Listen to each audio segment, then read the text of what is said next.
حضور نے فرمایا جو عورت نماز پابندی سے پڑھے اور اس کا خاوند اس سے راضی ہو، فرمایا وہ جنت کے جس دروازے سے چاہے گی اسی سے داخل کر کے اللہ اسے جنت عطا فرمائے۔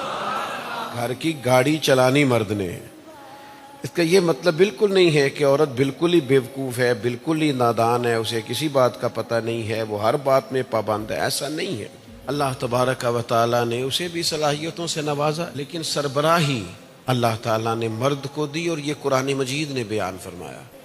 عورت کو چاہیے بس اس فضیلت کو تسلیم کرے، اسے مان لے، اور ماننے سے ملے گا کیا؟ حضور نے فرمایا جو عورت نماز پابندی سے پڑھے، اپنے پردے کی حفاظت کرے، روزہ رکھے، زکوٰۃ دے، اسلامی تعلیمات پہ عمل کرے، اور اس کا خاوند اس سے راضی ہو، فرمایا وہ جنت کے جس دروازے سے چاہے گی اسی سے داخل کر کے اللہ اسے جنت عطا فرمائے۔